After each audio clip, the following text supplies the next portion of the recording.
Somos como esos viejos árboles batidos por el viento que azota desde el mar.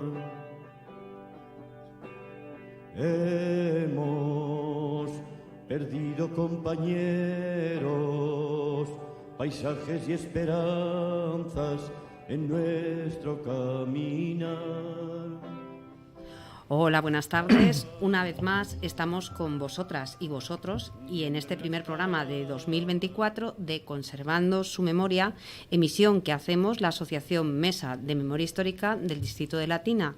Y en esta ocasión hablaremos del movimiento anarquista y feminista Mujeres Libres y evocaremos su formación, su pensamiento y su obra durante el primer tercio del siglo XX. Izando la igualdad. Pero antes nos presentaremos desde la emisora de Radio Las Águilas. Voy a dar la palabra, vamos a saludar a Ángel, nuestro técnico de sonido. Ángel, eres hola. El mejor. Buenas tardes, Ángel. Y aquí están mis compañeras, Vicenta.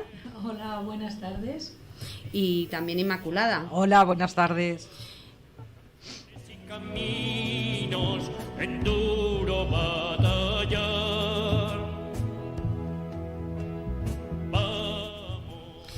Y vamos a dar comienzo a esta sección inicial que siempre tenemos en nuestro programa de efemérides.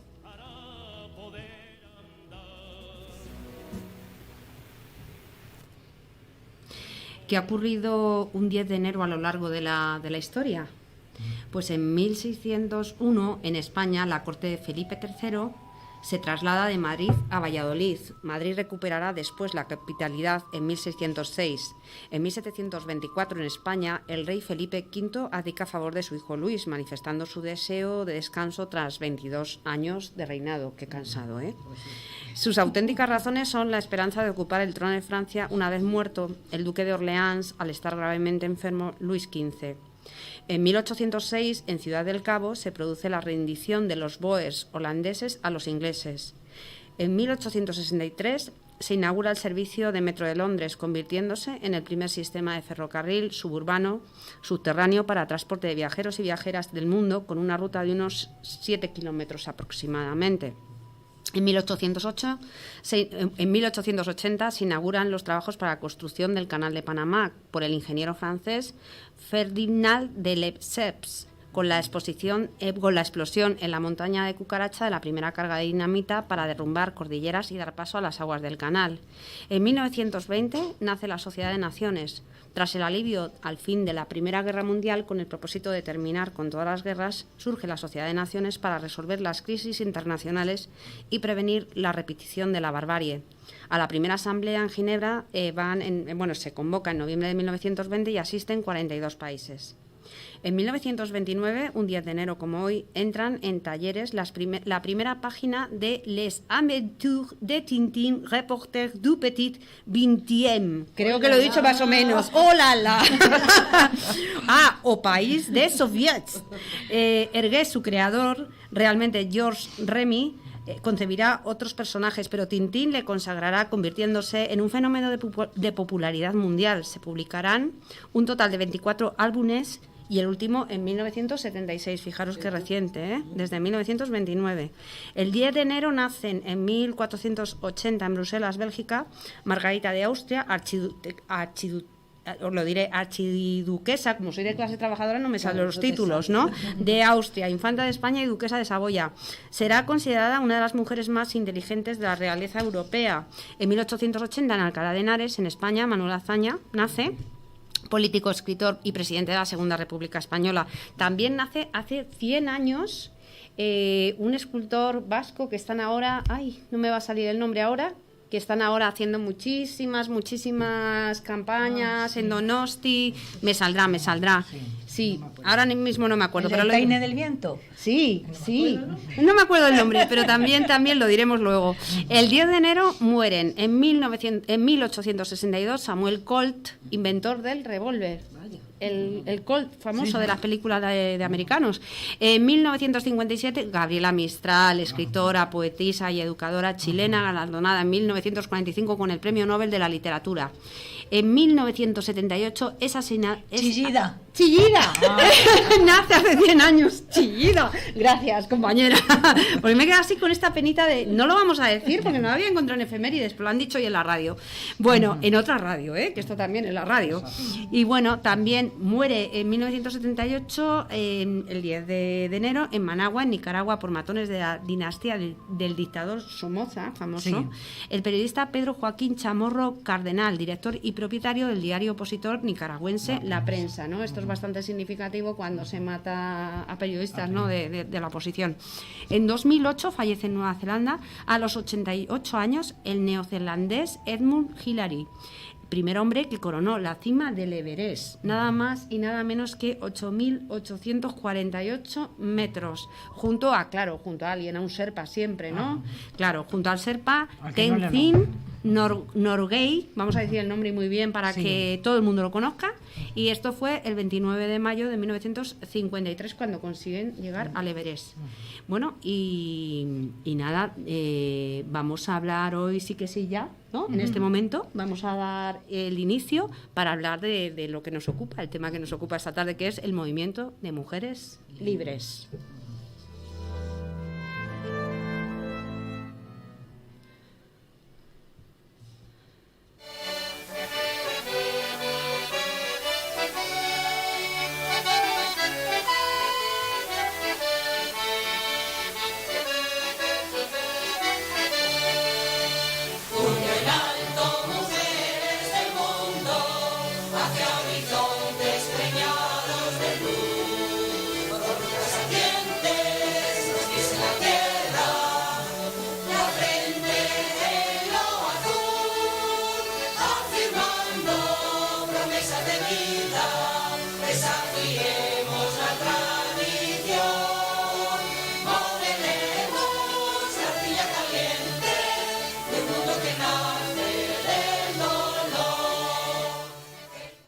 Bueno, pues a modo de introducción para hablar de mujeres libres, pues a la hora de hacer genealogías del feminismo en España es imprescindible acercarnos al anarquismo y al anarcosindicalismo de finales del siglo XIX y principios del XX, movimientos políticos sociales donde se abordó la cuestión femenina y muchos de los problemas que atañían a la emancipación social, económica y sexual de las mujeres.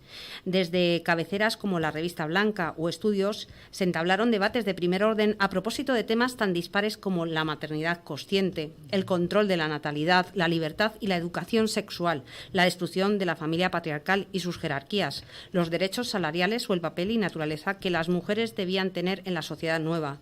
Dos tendencias recorrían dichos debates. Por un lado, la corriente influenciada por Proudhon, que relegaba el papel de la mujer a simple gestatriz y nodriza, considerándola inferior al hombre. Por el otro lado, la más extendida en España, la influencia de Bakunin, que reivindicaba la plena igualdad de derechos y deberes de mujeres y hombres.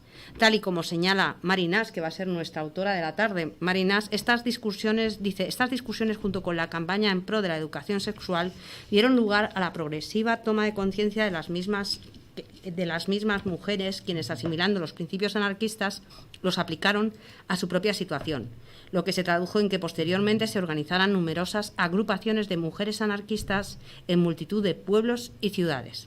La creación de la revista libertaria Mujeres Libres en 1936 supuso el impulso para el nacimiento de la Federación Nacional de Mujeres Libres, en la que la educación fue el pilar fundamental. Cerca de 28.000 mujeres formaron parte de la organización, que tuvo 147 delegaciones.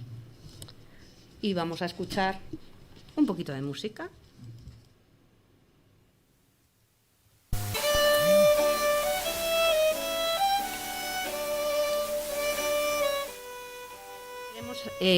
Hacer memoria histórica y traer de nuevo a nuestros días a las mujeres libres, reflexionar sobre lo que significaron y sobre lo que ellas fueron y lo que somos hoy.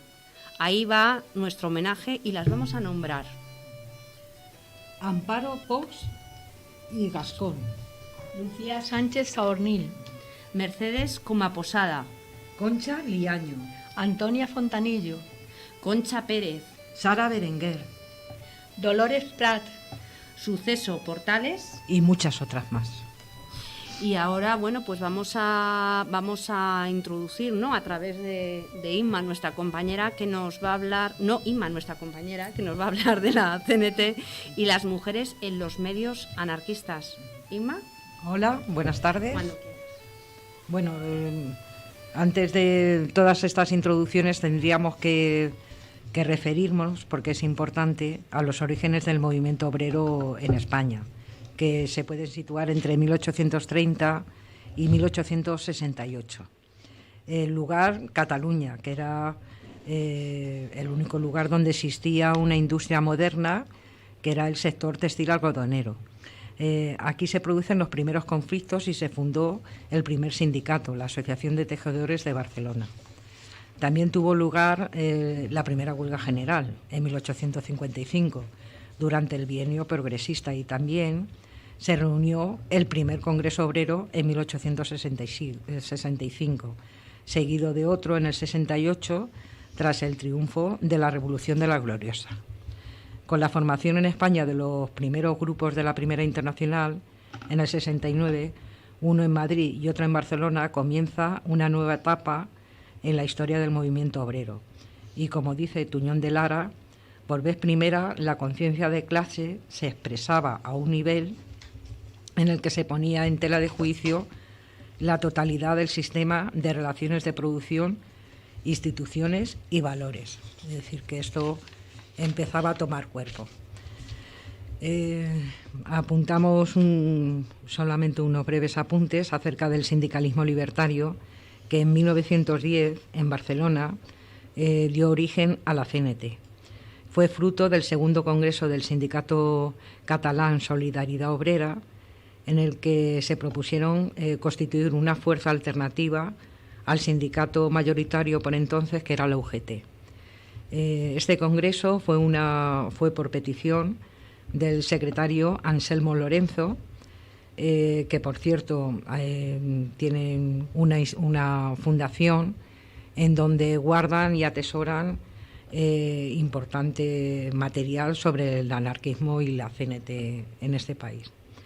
Y el portavoz también francés Ferrer y Guardia, que no pudo asistir, pues en 1909 fue ejecutado por ser uno de los instigadores de la Semana Trágica de Barcelona. Era un eminente pedagogo y también se dedicaba a la linotipia. Este fue sustituido por Salvador Seguí Rubinat. Digamos que asistieron 96 sociedades con 46 adhesiones de toda España, que juntaban unos 30.000 afiliados, ya por entonces. Sus principales objetivos eran la abolición del trabajo a destajo y los alquileres abusivos y la jornada de 8 horas. También cogieron conciencia del trabajo de la mujer y luchaban también por un salario mínimo como objetivos primordiales.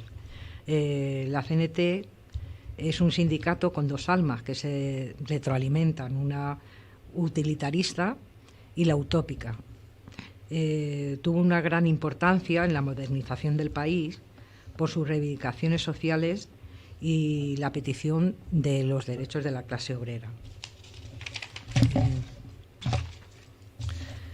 Y como estamos hablando de mujeres, la incorporación de las mujeres al movimiento obrero organizado se remonta a la formación del primer internacionalismo, que se acogió a las libertades políticas aprobadas en el Sexenio Democrático, 1868-1874. Pese a que en el organigrama de la Federación locales aprobados en el Congreso de Barcelona estipulaba la formación de secciones de oficio, el género se instaló de forma definitiva en la constitución de algunas secciones de mujeres.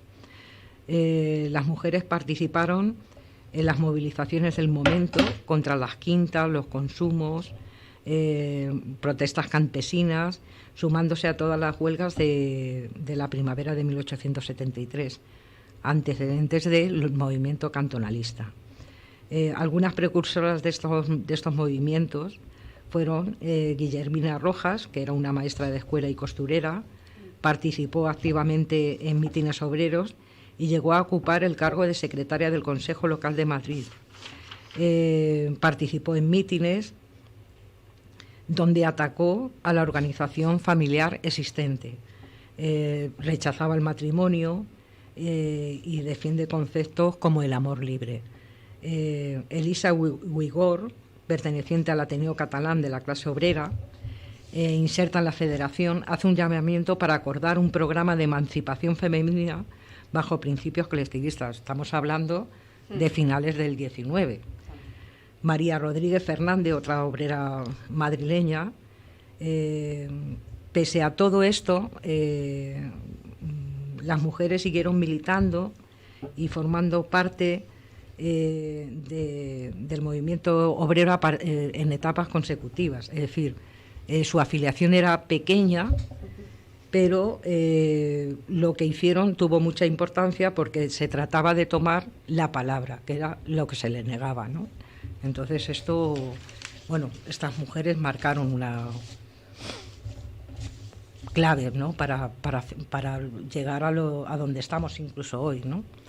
En el cambio de siglo se dio a conocer también una de las mujeres más significativas del movimiento anarquista, Teresa Claramunt, que en 1891 había intentado impulsar un sindicato femenino en Barcelona y en 1896 organizaba en Cataluña una sociedad autónoma de mujeres, junto a Ángeles López de Ayala, a Amalia Domínguez Soler, todas provenientes del pensamiento, del libre pensamiento. Teresa Máñez, conocida por su seudónimo Soledad Gustavo, con el que escribía en diferentes revistas, su marido era Juan Monseni y era madre de Federica Monseni. Escribía en revistas como Blanca, que ya ha citado mi compañera, en sus dos etapas, en la madrileña y en la barcelonesa. La CNT, digamos que fue la apuesta que pusieron en marcha como central sindical, dotada de una ideología y una doctrina en un modelo alternativo distinto al ujetismo pesoísta. El crecimiento sindical, que contaba en Cataluña con hombres y dirigentes de una larga trayectoria, que eran por una parte propagandistas y otros cuadros sindicales, y esos son, se unieron ahí en esas dos almas de CNT, ¿no? La CNT toma auge porque nace en un contexto de unas grandes movilizaciones en nuestro país, que además la llevarán a tener gran presencia no solamente en Cataluña, sino en el resto de España. Entre ellas está la Semana Trágica, que ocurre el 26 de julio y el 1 de agosto de 1909. Es una insurrección popular encabezada por mujeres, que tuvo lugar el día 18 en el puerto de Barcelona, contra uno de los mayores embarques de reservistas hacia Melilla. Querían como unos 20.000. Esto era para que fueran a luchar contra los mineros rifeños del Rif, que se levantaron en contra de la compañía minera española. Los embarcados eran soldados de origen sobre todo proletario, y muchas de las mujeres de las que acudieron a la manifestación eran las esposas de estos soldados y además trabajadoras del textil. Ellas trataron de obstruir el acceso a los barcos, arrojando al mar el tabaco, con lo que las grandes damas de este país, de aquella época aristócratas, regalaban a la gente que se iba en los barcos, ¿no? Como una manera de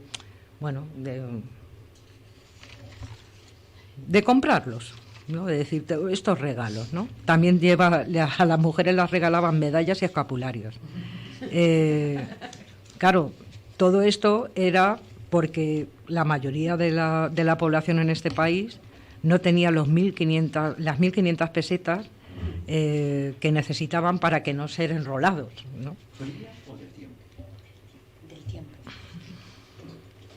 Entonces el grito que estas mujeres en la manifestación gritaban, que se vayan a Marruecos los ricos y los frailes. Es curioso que también en esta manifestación participó ampliamente las prostitutas de Barcelona.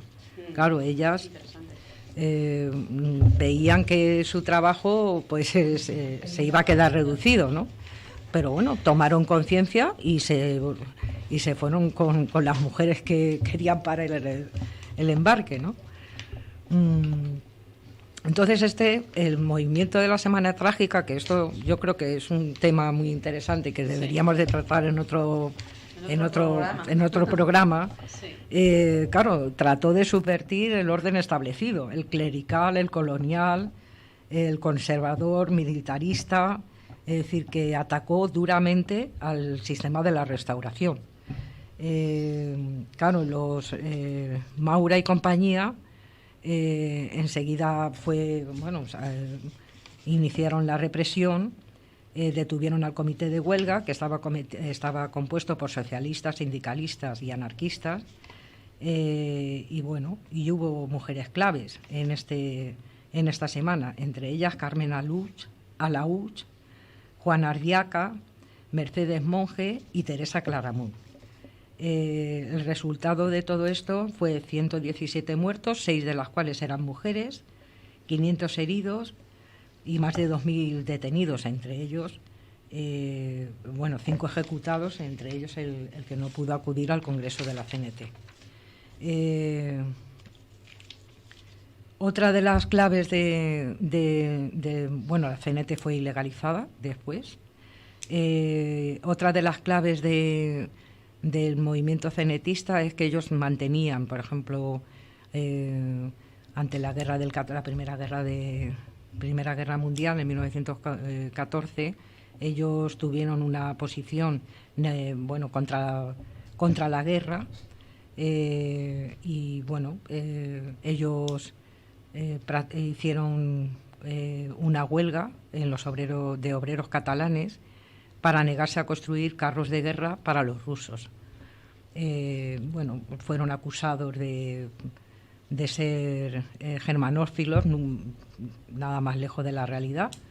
En ese momento en ese contexto ellos lucharon precisamente por la paz, ¿no? Otra de las claves en las que se mueve este movimiento, que cada vez es más mayor, es la huelga de 1917.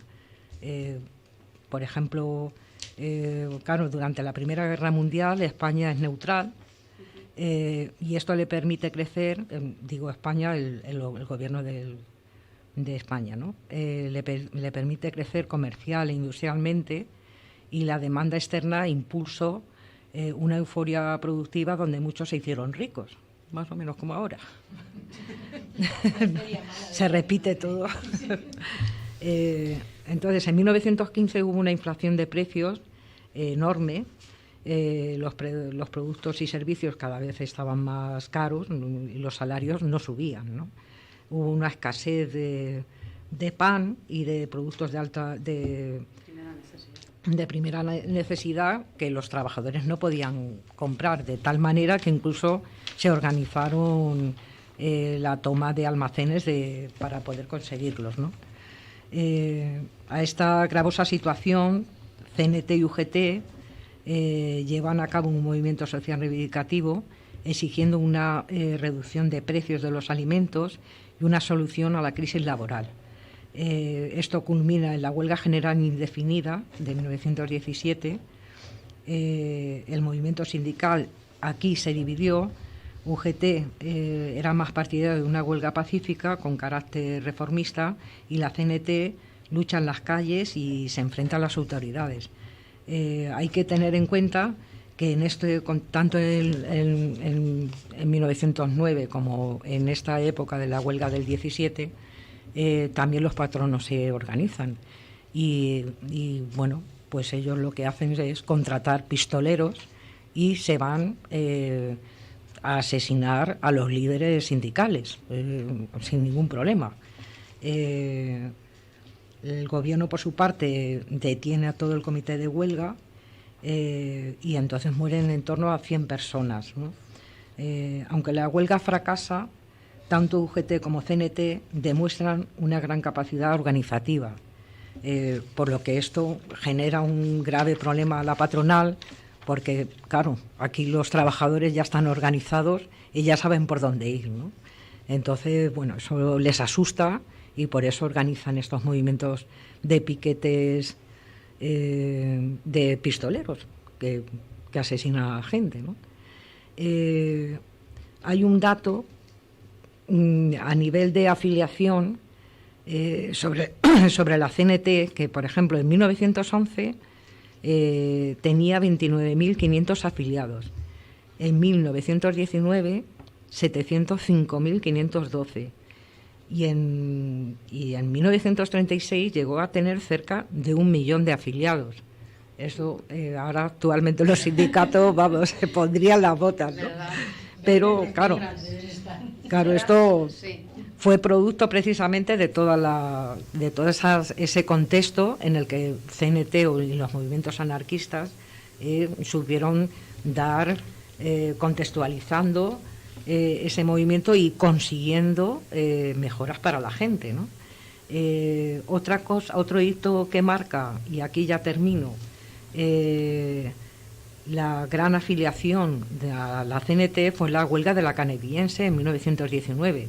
Es una empresa que proveía a la ciudad de Barcelona de luz y agua y lleva a cabo una serie de despidos. Se organiza una huelga durante un mes y se resuelve con un pacto donde se aceptan la gran mayoría de las reivindicaciones de los trabajadores, y aquí, un hito importante, consiguen el trabajo de 8 horas. Este conflicto significó un antes y un después para la CNT por su capacidad negociadora, aunque fue un éxito parcial, puesto que los detenidos, lo que exigía la CNT es que los detenidos durante la huelga fueran puestos en libertad, y esto pues no lo hicieron. Entonces, pues aquí ya surgen una serie de conflictos donde la patronal endurece su actuación y ellos también. Entonces ellos, frente a los pistoleros y a todas estas actuaciones, practican una autodefensa, ¿no? Se organizan para que no ser asesinados, ¿no? Es decir, y en fin, y ya llegamos. Ahora paso la palabra a Vicenta, que nos cuenta cómo se organizó la Federación de Mujeres Libres. Bueno, buenas tardes otra vez. Y la Organización de Mujeres Libres surgió en los años 30 en el seno del movimiento libertario español, pero no podemos hablar sobre mujeres libres sin acudir antes a sus antecedentes. Esto lo voy a hacer cortito, ya que Inma nos ha introducido magníficamente. Estos antecedentes los encontramos a finales del siglo XIX y principios del XX en Cataluña. Barcelona y su periferia se industrializan rápidamente. Eran años de explotación y lucha obrera. El movimiento anarquista, en su vertiente sindical, cala en los trabajadores. La creciente mecanización de la industria hace que muchos obreros se queden sin empleo, incluso les bajen los salarios. Esto ocasiona las primeras huelgas. La patronal y el gobierno consideran que estas manifestaciones son disturbios y alteraciones del orden público, y contra eso nacen los sindicatos libres, el somatén y el pistolerismo. Recordamos la Semana Trágica de Barcelona, que también Inma nos ha hablado muy bien, o sea, lo ha hecho perfecto, ¿eh? Y años más tarde, la famosa huelga de la canadiense, que nos trajo a todos la jornada de 8 horas. En este entorno vivían y trabajaban dos mujeres, dos amigas, dos Teresas, Teresa Claramunt y Teresa Mañé, que plantean ya las dos líneas ideológicas que vertebrarán el movimiento anarquista español. Teresa Claramunt nació en 1862. Desde su experiencia vital como obrera textil se posicionó contra el modelo de feminidad vigente en España. Esta España extremadamente católica, que supedita a la mujer a depender de su marido o de su padre, sin ser dueñas ni de su propio salario con el que ha ganado con mucho esfuerzo. Tampoco se acerca al perfil feminista de las mujeres cultas de la época. Ella pelea porque las mujeres trabajadoras se organicen autónomamente para que sus reivindicaciones específicas sean atendidas. Llama a la unión de las diferentes facciones del obrerismo femenino. Da igual a la organización que pertenezcan. Tienen necesidades comunes como la educación o el derecho al trabajo. Incluso plantean ya entonces lo que hoy tenemos que seguir reivindicando: a igual trabajo, igual salario. Imaginaros qué mujer tan adelantada a su tiempo. Murió en abril de 1931, días antes de la proclamación de la Segunda República. Teresa Mañé pudo estudiar, de hecho era maestra. Pronto conectó con librepensadores y anarquistas. En sus publicaciones firmaba como Soledad Gustavo. Ella no estaba de acuerdo con que las mujeres se organizasen aparte. Pensaba que esto dividía el movimiento libertario. Creía firmemente que la revolución cambiaría la sociedad y con ella la situación de las mujeres. Dirigía junto a su marido, Joan Montseny, la revista Blanca. Es el órgano teórico del anarquismo español. Murió en 1939 exilada en Francia. Quizás su figura se vio eclipsada por la de su famosa hija Federica Montseny. A mediados de los años 30, una nueva generación de mujeres retoma este ideario político, que ha ido evolucionando y adaptándose a la nueva realidad. En la propia organización anarquista siguen vigentes estas dos posturas ideológicas. Incluso podemos decir que predomina la idea de que era la biología la que determinaba la función de la mujer en la sociedad a través de la maternidad, por ejemplo, por lo que su vida tenía que desarrollarse dentro del hogar. El trabajo fuera de casa se consideraba un privilegio de los hombres. Además, veían un peligro en la incorporación de la mujer a la vida política y económica, pues se convertía en una competencia. Eso podría bajar los salarios e incluso llevar al paro a muchos hombres. Seguro que vosotras os acordáis, porque hasta hace poco se decía lo de le estáis quitando un puesto de trabajo a un padre de familia. Consideraba además que la poca preparación de las mujeres les hacía más vulnerables a las influencias de la Iglesia y a los valores burgueses. Junto a estas teorías, dentro del propio movimiento anarcosindicalista existían otros militantes, sobre todo otras militantes, que defendían posturas más favorables a la completa igualdad de derechos y deberes entre hombres y mujeres. Planteaban que junto a la emancipación del proletariado había que conseguir también la emancipación de la mujer. Estas serían las bases de lo que más tarde denominaríamos feminismo libertario. Con estos planteamientos surgió Mujeres Libres, una organización femenina de orientación anarquista que estuvo vigente de abril de 1936 a febrero de 1939. Se fundó en Madrid de la mano de la médica Amparo Pons Gascón, la poeta y escritora Lucía Sánchez Saornil y la abogada Mercedes Comaposada. Se unieron a ella el Grupo Cultural Femenino Núcleo de Mujeres Libertarias de Barcelona. Estas mujeres tuvieron la osadía de plantarse ante la sociedad y ante sus propios compañeros de militancia y decidieron que mejor ir solas. No querían ser el apéndice femenino de ninguna organización.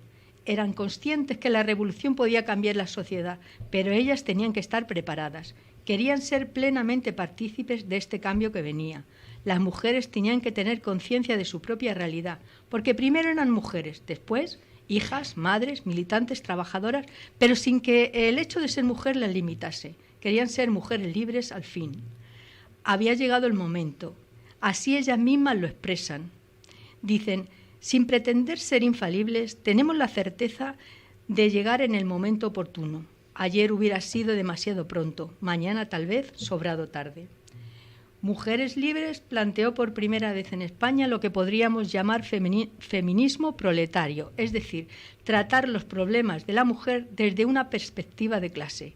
Esto fue su elemento más original, su tarea principal, el derrocamiento de una sociedad patriarcal basada en el autoritarismo masculino. Su esencia como organización se podría resumir en 3 palabras: comunidad, capacitación y diversidad.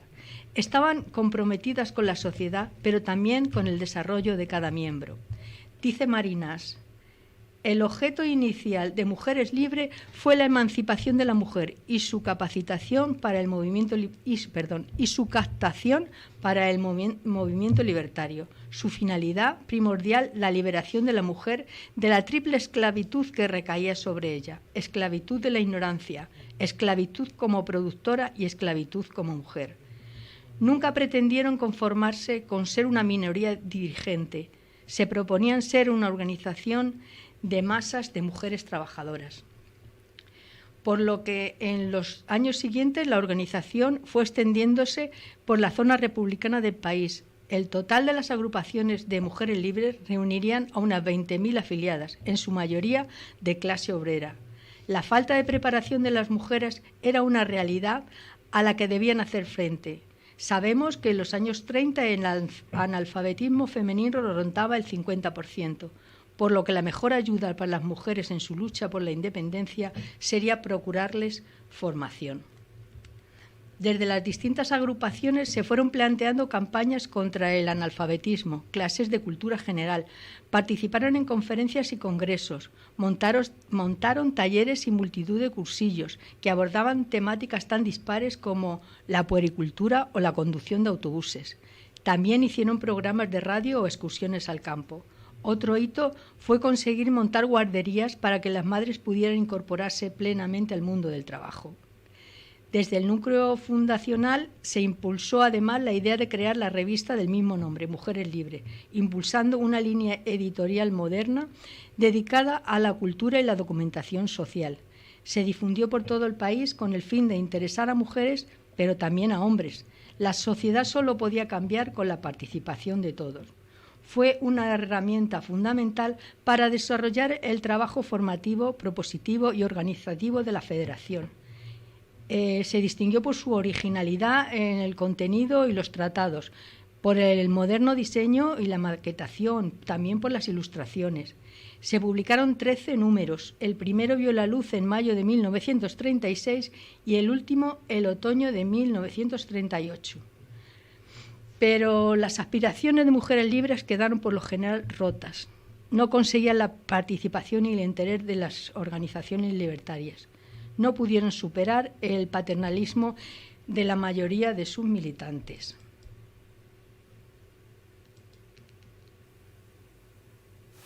Los compañeros, hagamos excepción de una docena de bien orientados. Tienen una mentalidad contaminada por las más características aberraciones burguesas.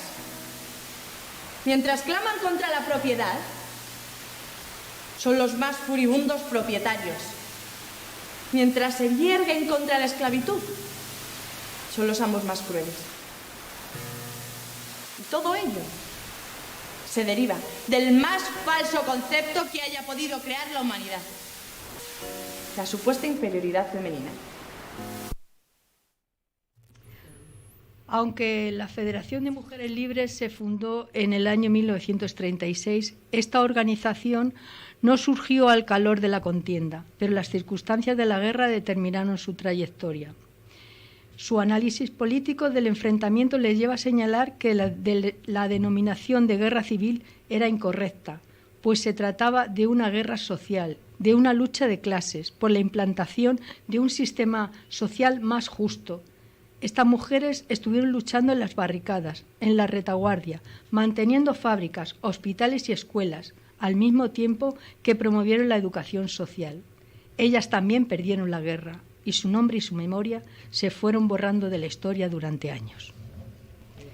Bueno, y a continuación Nieves nos va a hablar de la actitud de Mujeres Libres sobre la cuestión sexual y la educación de las niñas y los niños. Pero vamos a oír primero.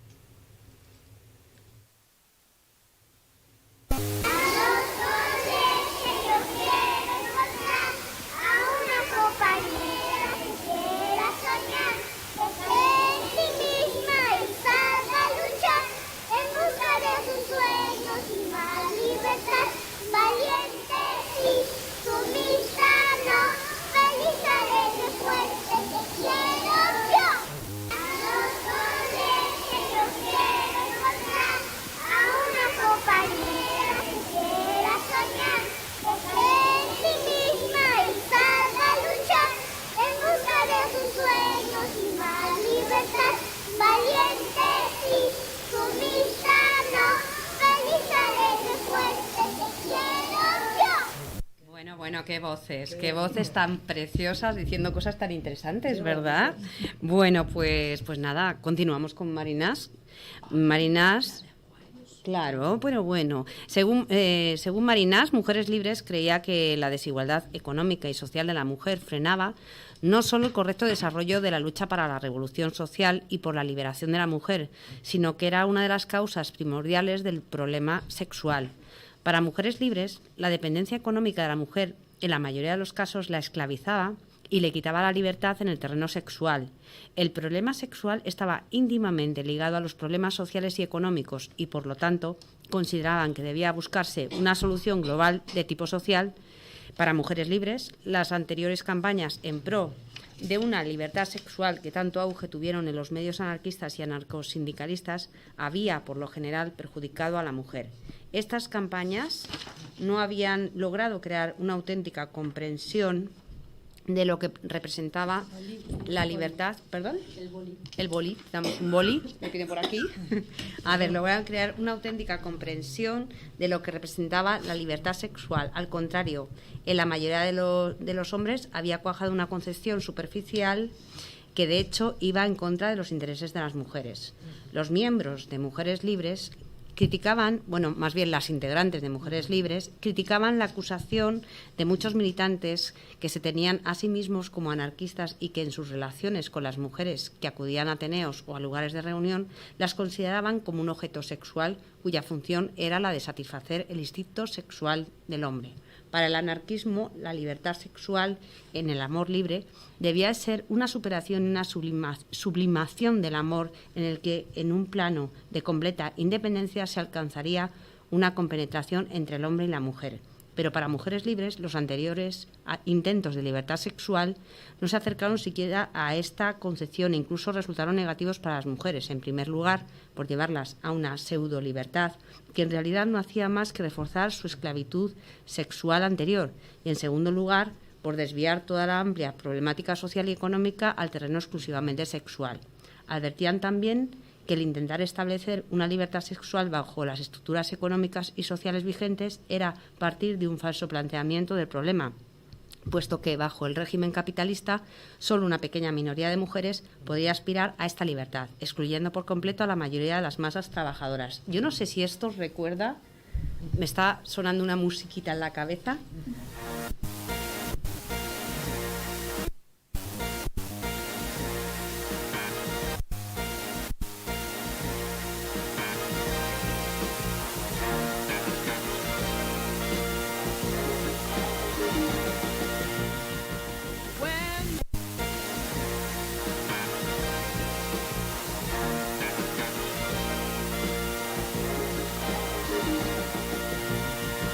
When the moon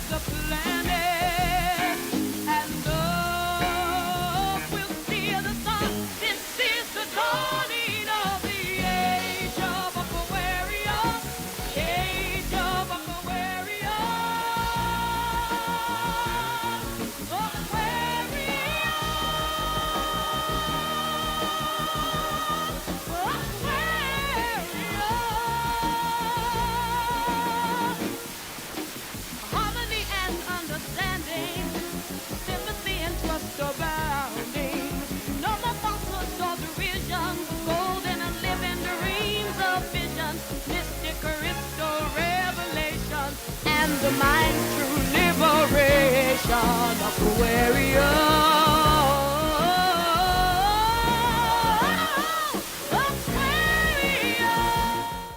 Bueno, pues me estaba sonando esto en la cabeza. Vamos, la era de Acuario con las mujeres libres. Y bueno, continuando con la cuestión de la sexualidad. Dentro de esta crítica a la actitud de muchos hombres que hacían las mujeres libres, e incluso a la crítica a la actitud de algunas mujeres, las anarquistas destacaba la de mujeres libres hacia toda forma de matrimonio. O sea, ellas estaban en contra del matrimonio. Aunque los anarquistas en teoría no legalizaban sus uniones, en la práctica los matrimonios civiles eran una forma corriente de unión. Incluso cuando encontraban dificultades para institucionar a los matrimonios, los propios militantes anarquistas se encargaban de certificarlos. Esta actuación, que contradecía los principios anarquistas, fue criticada con dureza por las militantes de mujeres libres. Era como contradictorio, no queremos el matrimonio, pero de alguna forma lo institucionalizamos. En los escritos de mujeres libres se refleja una tendencia a destacar la necesidad de que la mujer se independice para su desarrollo y realización, y entre las integrantes de mujeres libres prevalecía el criterio de que la mujer era un ser racional y pensante sobre el de la sublimación de su función como madre. Esta postura, defendida por algunas integrantes de Mujeres Libres, encabezadas por Lucía Sánchez Saornil, que mencionó Vicenta, suponía que la maternidad no era más que una de las múltiples posibilidades de la mujer para realizarse. No la única, ojo, La mujer como madre no tenía que gozar de una posición prioritaria sobre la mujer como trabajadora o como militante en la lucha social. En los medios libertarios no predominaba este criterio sobre la maternidad, se le concebía más bien como algo que complementaba a la mujer como tal y que la llevaba a la cima de su desarrollo como persona. Fijaros, ¿no? Ella es contracorriente. La tónica imperante era, pues, la exaltación de la mujer como madre y la mistificación de los hijos e hijas como medio de la realización completa de la mujer. Entre las mujeres libres se encontraban también partidarias de esta concepción de maternidad. Preconizaba en especial por Amparo Poch y Gascón, pero pese a la heterogeneidad de opiniones, todas estaban de acuerdo en la necesidad de desarrollar un sentimiento de maternidad consciente entre las mujeres trabajadoras. Por otra parte, la prostitución mereció la especial atención de Mujeres Libres, que concibió como un medio para resolver este problema la formación de unos liberatorios de prostitución, que eran centros de rehabilitación y reinserción social. Esta experiencia se intentó llevar a la práctica, aunque con poco éxito, debido a la falta de apoyo tanto de los organismos del movimiento libertario como de las instituciones oficiales. Y ahora vamos a oír algo. ¿Oímos alguna música que nos ponen la compañía?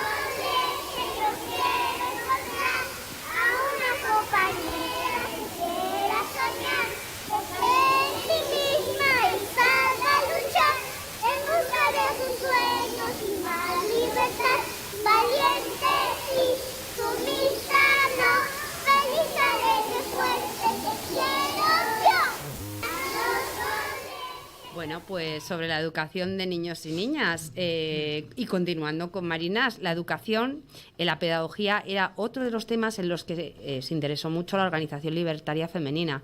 Consideraban que de la misma manera que la cultura representaba un instrumento para promover la revolución social, también lo era la educación. Para Mujeres Libres, la educación desempeñaba un papel importante por ser un instrumento que favorecía los intereses de la clase dominante, reproduciendo su hegemonía ideológica en detrimento de la clase obrera. Es decir, Mujeres Libres creía que bajo el régimen capitalista la escuela servía para inculcar la ideología burguesa entre la población escolar y fortalecer así su propia perduración como sistema político y económico. Una crítica maravillosa para la época. Así como el dominio de la técnica debía corresponder a la clase obrera, Mujeres Libres creía que la educación también tenía que servir sus intereses. Por eso llevó a cabo una campaña para la creación de un cuerpo de maestros y maestras cuya tarea era favorecer el cambio revolucionario en el terreno de la educación, estimulando siempre los intereses de la revolución social. Mujeres Libres, de acuerdo con su orientación anarquista, rechazaba cualquier tipo de autoritarismo en la escuela, así como cualquier manipulación política de las niñas y niños. Lo que debía hacerse, según Mujeres Libres, era facilitar una educación racional que permitiera llegar con autonomía a sostener en la edad adulta sus propias convicciones políticas a cada persona, ¿no? Pensaban que tampoco en la familia había lugar para el autoritarismo de los padres y madres. Recalcaban que la libertad de pensamiento y la práctica de la reflexión y la discusión racional en el seno de la familia favorecían el desarrollo de estas prácticas en la sociedad. El problema de la educación de las niñas y niños había suscitado discusiones a lo largo del primer tercio del siglo XX entre anarquistas. Por una parte, opinaban que la colectividad y no la familia era la que tenía que ocuparse tanto de la educación como del cuidado de niñas y niños. Así pues, todas las niñas y niños se educarían sin discriminación, es decir, como si fueran propios, y por lo tanto la prole sufriría una menor influencia de sus padres y madres. Su desenvolvimiento sería igual, educándose en el seno de la gran familia de la colectividad.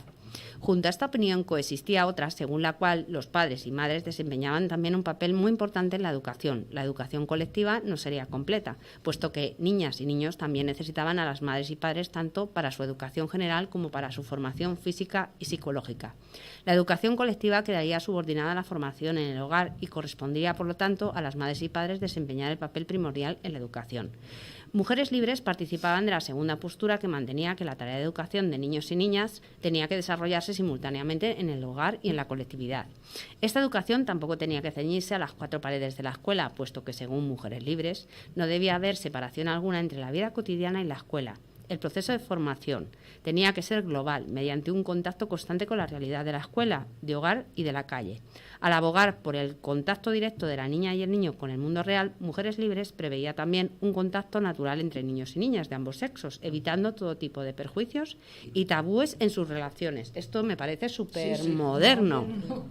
Pensaban, ¿en qué pensaban ellas? En la coeducación, que es todavía un hándicap, ¿no? Pero pensaban en la coeducación en la escuela, y la educación en completa igualdad sin distinción de sexos facilitaría luego una mayor aproximación de las personas y un mejor desarrollo de las relaciones entre hombres y mujeres. Vamos a ver si esto funciona.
Pues después de oír una versión de coro de Woman de John Lennon. Qué bonita canción. Es preciosa. Es preciosa.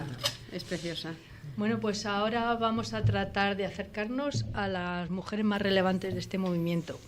Yo pensaba centrarme en la vida y la obra de Lucía Sánchez Saornil, pero investigando me encontré otra vez con Marinas, y que plantea la controversia que protagonizaron dos anarquistas convencidas, que son Federica Montseny y Lucía Sánchez Saornil. Aunque el movimiento anarquista español rechaza cualquier clase de discriminación, también acepta con toda naturalidad la posición de inferioridad que las mujeres ocupan con respecto a los hombres. Esto suscitó posiciones divergentes, a veces incluso contradictorias entre sus militantes. Muy relevante es el ejemplo de dos mujeres que, partiendo de los mismos principios anarquistas, discrepan notablemente en sus posturas al plantear el problema femenino. Son Federica Montseny y Lucía Sánchez Saornil, ambas militantes anarquistas, como he dicho antes. La primera, notablemente más conocida y quizá más brillante intelectualmente. La segunda, la figura más representativa de la organización de mujeres anarquistas, Mujeres Libres. Federica Montseny nace en Madrid el 12 de febrero de 1905. Era la hija de unos padres muy peculiares, dos anarquistas de pro, Teresa Mañé y Joan Montseny. Educaron a la niña en casa. Posteriormente, en la universidad, cursa estudios de filosofía y letras. Sin duda, fue la mujer más conocida dentro del anarquismo español. Muy polifacética en sus publicaciones. Empezó en la revista Blanca que dirigían sus padres, participando después en El Luchador, periódico de sátira, crítica, o en Doctrina y Combate, que fueron las fuentes más importantes de divulgación de su pensamiento. Desde muy joven milita en CNT y también en la FAI, y pronto forma parte del Comité Regional de CNT en Barcelona, desde donde se incorpora al gobierno de Largo Caballero. Fue la primera mujer que desempeñó una cartera ministerial en España, siendo encargada del Ministerio de Sanidad y Asistencia Social. Al terminar la guerra, se exilió en Francia, fue detenida y desde Madrid se solicitó su extradición, que fue denegada. Hasta su muerte en 1994 ni abandonó Francia ni renegó de sus ideales anarquistas. Lucía Sánchez Saornil nace en Madrid el 13 de diciembre de 1895 en el seno de una modesta familia. Era muy pequeña cuando muere su madre, Graviela Saornil. Cursa sus primeros estudios en un colegio de huérfanos. Su padre, Eugenio Sánchez, conserva en su casa una pequeña pero cuidada biblioteca que había heredado de su tía. Libros, fanzines y folletos que Lucía lee y relee sin descanso, y esto marca su futuro cultural. Pudo seguir sus estudios de pintura en la Academia de Bellas Artes San Fernando, donde entra en contacto con las vanguardias. También se inicia como poeta en la órbita del modernismo, para aventurarse después en el ultraísmo. Fue la única mujer que destacó dentro de este movimiento, evolucionando después hacia una literatura más políticamente comprometida.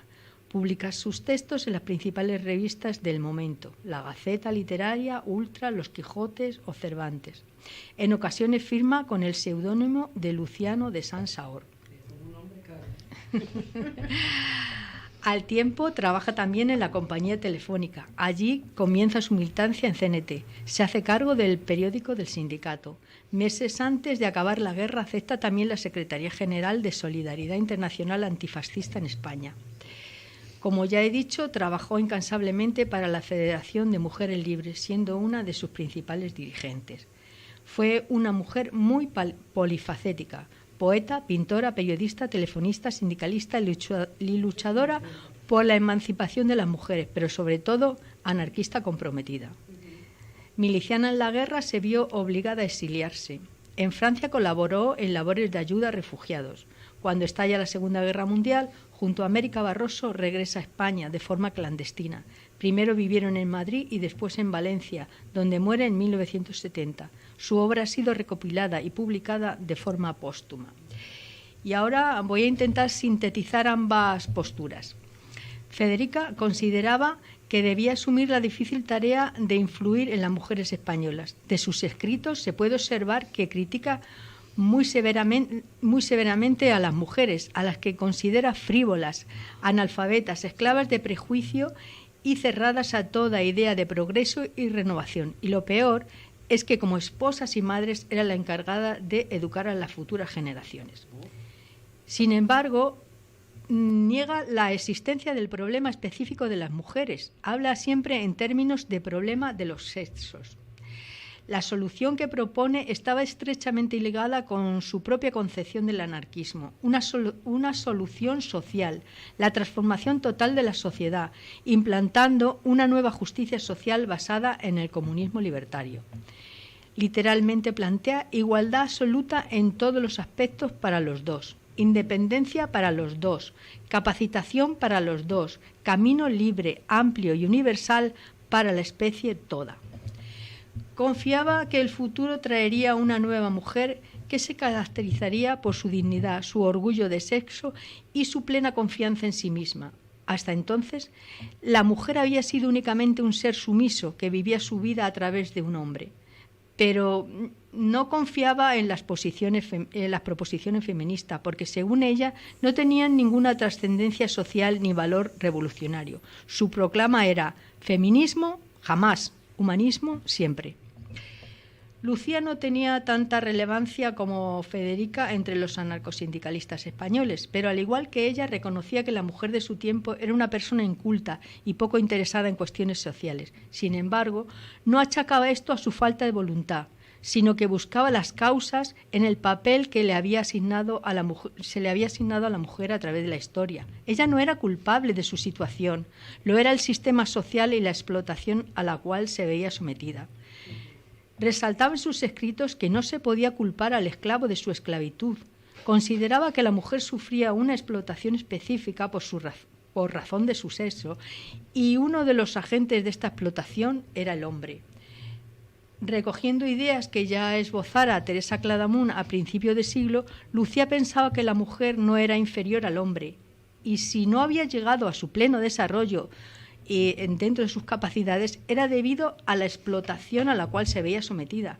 Esta esclavitud se reforzaba por el sentimiento de superioridad del hombre. La mujer estaba sometida a una doble sumisión, la que se ejercía sobre ella el capitalismo y el sistema patriarcal. Y sin embargo, no creía que la emancipación de la mujer llegara como consecuencia de la revolución social, sino como resultado de la reeducación de hombres y mujeres, creándoles una conciencia de igualdad entre ambos, además de eliminar el concepto de superioridad masculina. Desde la organización Mujeres Libres abordaron estas ideas de forma concreta, sobre todo a través de la formación de las mujeres, para que pudieran trabajar y así llegar a una independencia económica y por fin a ser dueñas de su destino.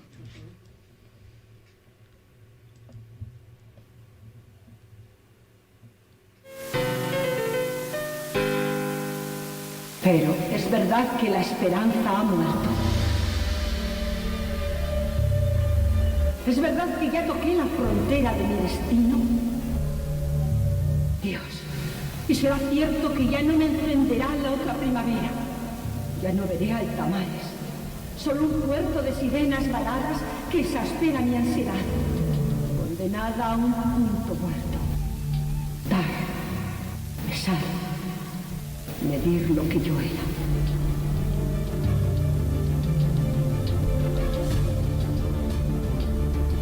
Qué desesperación voraz y fiera sentir que el ascua del vivir se enfría. En homenaje a esta mujer olvidada, de la que nunca oí hablar, pero que me ha impresionado vivamente, voy a leer unos poemas suyos.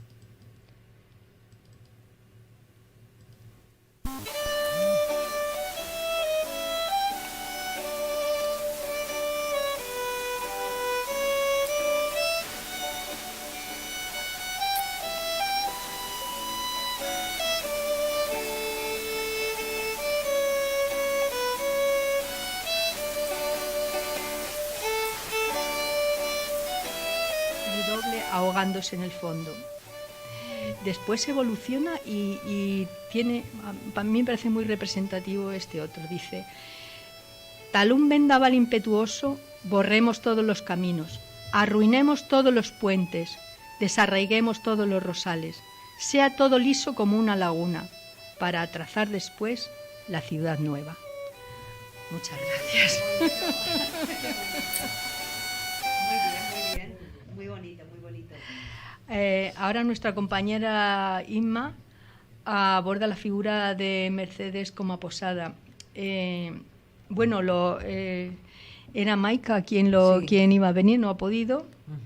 Y ahora Inma nos vas a trasladar las palabras de Maika, porque Maika nos ha apoyado mandándonos todo esto tan bonito que vamos a compartir. Pues intentaremos hacerlo lo mejor posible por Maika.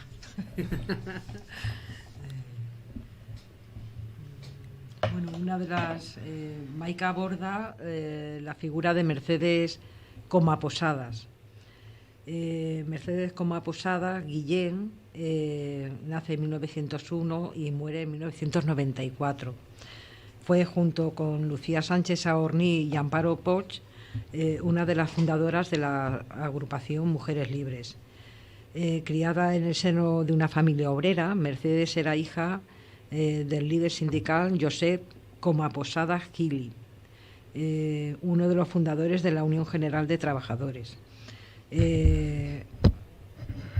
Josep era zapatero y autodidacta brillante. Dirigió el periódico La Ilustración Obrera y escribió un libro sobre los hechos de la Semana Trágica titulado La Revolución de Barcelona, donde analizó el papel de los revolucionarios barceloneses y su ataque al clero. Tras pasar por la escuela, Mercedes Comaposada estudia mecanografía y empieza a trabajar con 12 años como montadora en una empresa de producción cinematográfica de Barcelona. A los 16 años se afilia a la CNT y antes de cumplir la veintena se traslada a Madrid para volver a estudiar. Mercedes frecuenta los entornos libertarios en Madrid y conoce al revolucionario Valeriano Orobón Fernández. Orobón presentó a Lucía Sánchez Saorní y a Mercedes en un mitin en 1934. Devinieron grandes amigas, pero sobre todo compañeras de afanes y realizaciones. Como a Posadas y Sánchez Saorní, amigas, además de compañeras de ideas, se confabularon en sus paseos por el Parque del Retiro para dar lugar a algunas iniciativas que se revelaron decisivas tiempos después.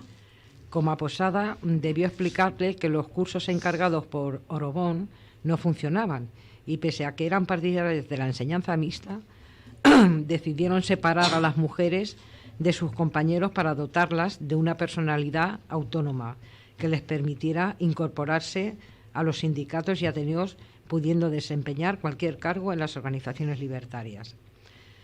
Orobón convenció a Comaposada de impulsar un centro de estudios para la juventud integrado en la Federación Local de Sindicatos de la CNT de Madrid. La función de este centro sería el de preparar y capacitar a grupos de obreros y a través de clases elementales, conferencias, debates y charlas. Comaposada aceptó y se puso al frente del centro junto a Sánchez Saorní. Corría el año 35. Lucía y Mercedes conocieron en el transcurso de una polémica asamblea a la médica anarquista aragonesa Amparo Pons y Gascón, que había empezado a prestar atención médica y a compartir conocimientos de ginecología y obstetricia en los medios libertarios.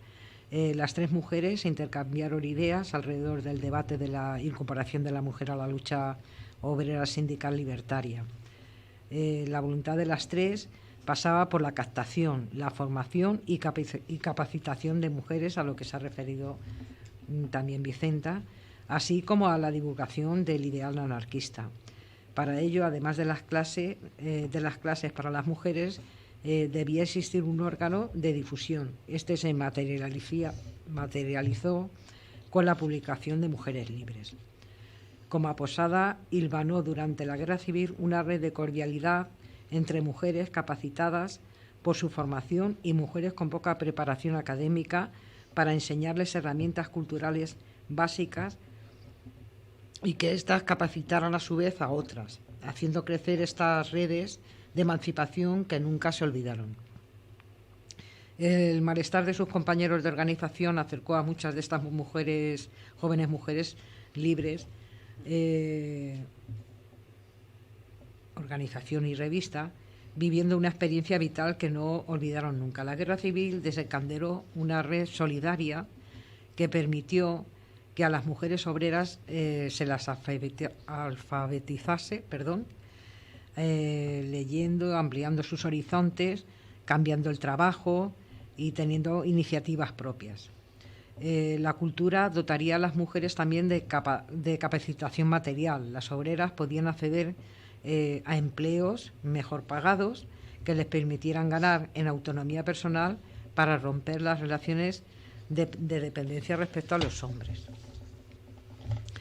Además de integrar la redacción de Mujeres Libres, Mercedes Comaposada organiza charlas, cursos y edita folletos de divulgación científica que se envían al frente. En enero del 39, los organismos e instituciones oficiales de la República y de la Generalitat eran evacuados y paulatinamente se iniciaba el camino hacia el exilio, acuciado tras la caída de Barcelona el 26 de enero. Mercedes, que había regresado a Barcelona al inicio de la guerra, Fue otra de las muchas mujeres que cruzó la frontera a pie en ese invierno. Le acompañaba Baltasar Lobo, con el que llegó a Cerveré, no sé, sí. Y se les desplazó a los 2 campos de concentración distintos. Como Posada fue conducida al campo de refugiados de Champ-la-Lior, en la localidad de Someral. Esto, como no está Ketty, que sabe francés. Hablamos muy mal francés sin Ketty. Eso. Mientras que Baltasar fue al campo de Argelès-sur-de-Mar, de donde escapará con la ayuda del periodista sueco Rudolf Werner, al que había conocido en el frente de Madrid. En su obsesión por encontrarse con Mercedes, Lobo se dirigía hacia Perpiñán con intención de buscarla. A pesar de su desempeño, no logrará encontrarla y la estancia de Mercedes en el campo se alargará. En febrero del 39, una fecha cercana a la llegada de Comaposada, figura retenido allí 655 refugiados españoles. Se agolpaban principalmente mujeres y niños, así como otros refugiados considerados no peligrosos. El régimen del campo de vigilancia moderada y los permisos de salida estaban restringidos. El campo estaba regido por la gendarmería francesa y, aunque podría ser difícil eludir la vigilancia, no había barreras físicas que impidieran la huida. Probablemente, debido a esto, Mercedes logrará escapar de ese campo. De este modo, a mediados del 39, consigue llegar a París, donde logrará encontrarse con Lobo. Al llegar a la capital, malviven en la calle durante una semana, en el tiempo en que logran que algunos amigos las acogieran. En 1977, como Posada, recuerda así esos primeros días en París, cuando llegaron a París después de la experiencia de los campos de concentración, de las residencias forzadas, de las brigadas de trabajo, aquellas segundas fronteras que hubo que salvar. Hubieron que salvar los refugiados españoles. Nos reuníamos frecuentemente en cualquier rincón donde encontrábamos cobijo. Andábamos de punta a punta, de extremo a extremo, de puerta a puerta, de París. No había distancia si se trataba de unas patatas guisadas, de unas judías con chorizos, en fin. Familias de simpatizantes, casas donde no faltaba la olla o la cacerola sobre la lumbre, cociendo a todas horas para saciar el hambre de escuálidos refugiados españoles. Renacía la preocupación del comenzar de nuevo, la inestabilidad de aquella situación confusa. ¿Comenzar de nuevo? ¿Con qué? En un primer momento, la intención de la pareja es ir a México, pero se encuentran con esta segunda frontera, la de no tener papeles. Mercedes, sin embargo, ha traído consigo desde Barcelona algo que les abrirá las puertas ante sectores influyentes de la comunidad exiliada española en París. Ella había salvado y llevado consigo en su huida dibujos de Lobo que le llevaron a Picasso. Gracias a su protección consiguieron pasaporte y residencia, pudieron quedarse a vivir en París. Quizá por ello Picasso ejerció una importante influencia sobre la pareja, incluso ideológica, que les acercó al comunismo. El acercamiento de Baltasar Lobo a Picasso y al Partido Comunista, así como el vínculo emocional de la Comaposada con el pintor, nos permitiría escribir otro artículo. Existen 2 cartas dirigidas a Picasso escritas por Baltasar y Mercedes respectivamente y custodiadas por el archivo de la Agence Photo de la Reunión des Musées Nationaux et du Grand Palais. Ya veremos si es. En su fondo dedicado a Picasso, 2 documentos inéditos en los que se pueden leer la dependencia emocional y la devoción desesperada que esta pareja de refugiados sintió hacia el pintor. En Francia, sí, Mercedes comienza a utilizar el apellido de su madre, Guillén, o de su compañero Lobo. De algún modo, Mercedes se rehizo en el exilio, manteniendo, eso sí, algunos de los elementos que la habían caracterizado ya en España, como el amor por el arte y la cultura. Así, en aquellos años de silencio político, Mercedes tradujo al francés obras españolas de Lope de Vega y empezó a escribir un libro sobre los artistas de la llamada Escuela de París, entre los que se encontraba Baltasar Lobo. Este libro, titulado Conversaciones con los artistas de la Escuela de París, de 1960, llegó a publicarse en España, concretamente en Madrid, bajo la editorial Taurus. Sin embargo, una consulta en el Archivo General de la Administración ha demostrado que ese mismo año se elaboró el expediente de censura a la publicación.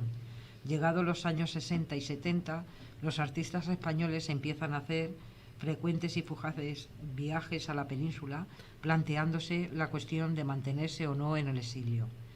Esto resentía el mantenimiento del núcleo de cohesión combativa que había unificado a los exiliados antifascistas españoles. Desconocemos cuál era la opinión de Mercedes en aquel entonces.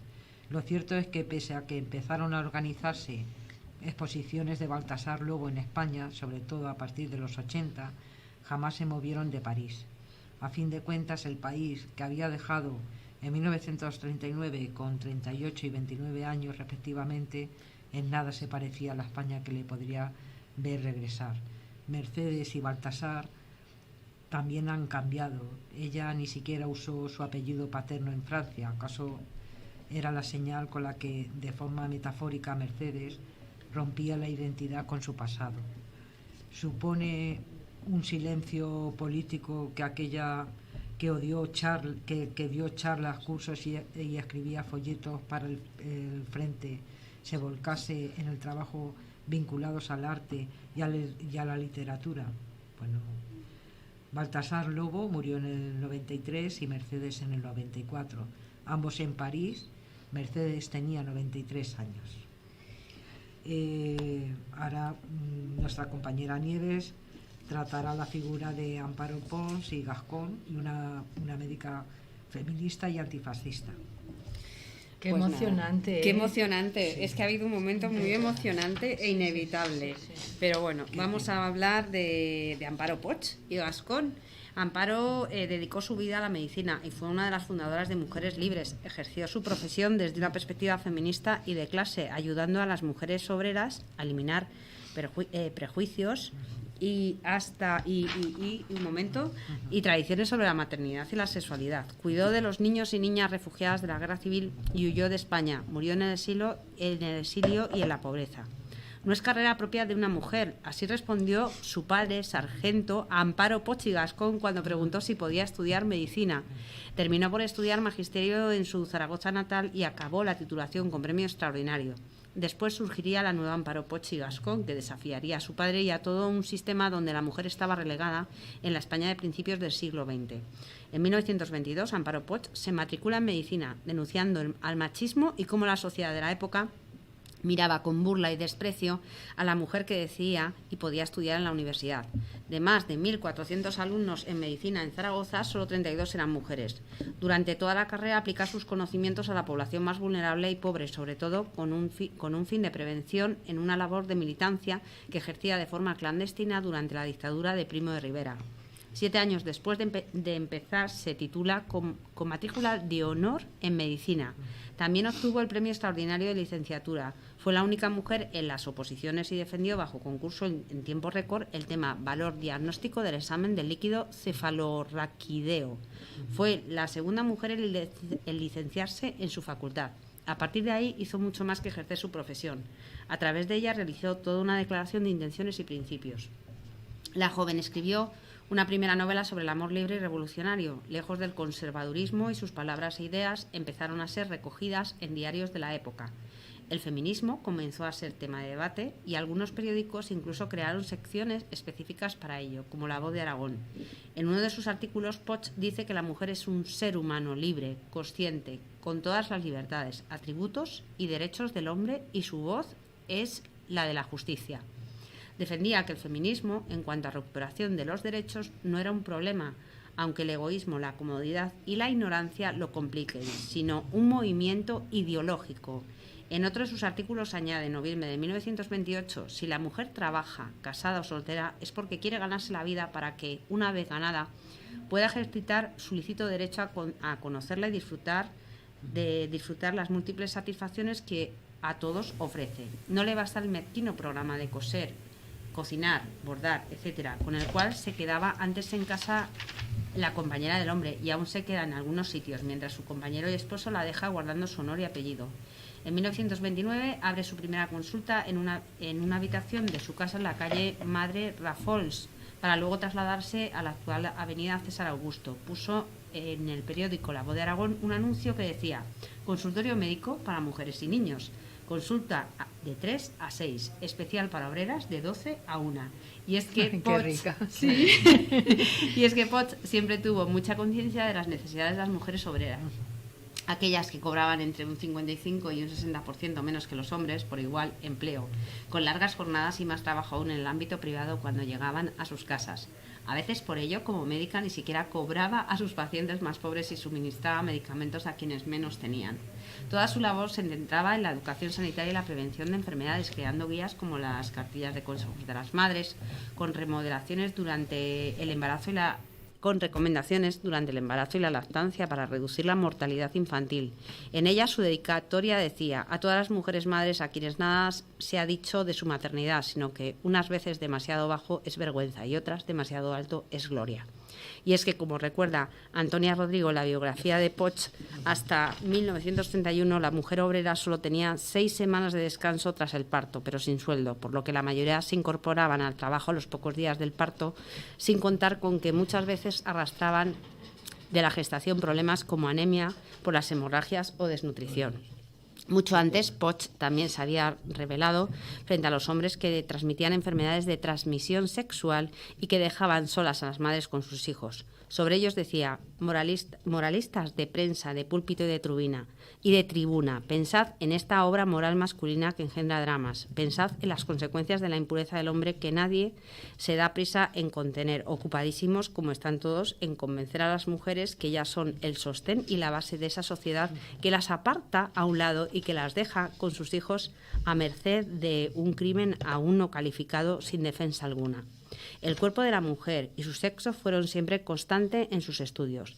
Habló sobre métodos anticonceptivos y escribió en 1932 La vida sexual de la mujer, donde conciencia sobre la higiene, su órgano reproductor, embarazos y enfermedades sexuales.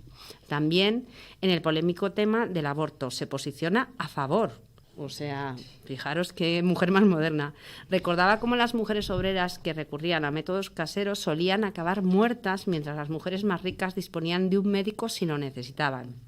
Ahora el hombre, ¿verdad? Lo defendía en casos como cuando la fecundación es consecuencia de un acto en el que la voluntad de la mujer no estuvo presente y no se la puede obligar a sufrir la consecuencia de una situación forzada y menos aceptar a un hijo del hombre. Que el matrimonio fue fugaz y duró poco tiempo. Siempre escribió a favor del amor libre y fue firme defensora de la separación y del divorcio.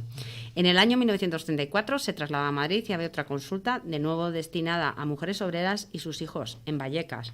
Por entonces ya era militante de la CNT y formaba parte de la mutua de médicos del sindicato, y en aquellos años, junto con Lucía Sánchez Saornil y Mercedes Cuma Posada, crea la revista Mujeres Libres para la Liberación de la Mujer Obrera. Por entonces escribió la revista en numerosas ocasiones, no solo sobre su especialidad médica y experiencia, sino también sobre la institución del matrimonio o la guerra civil.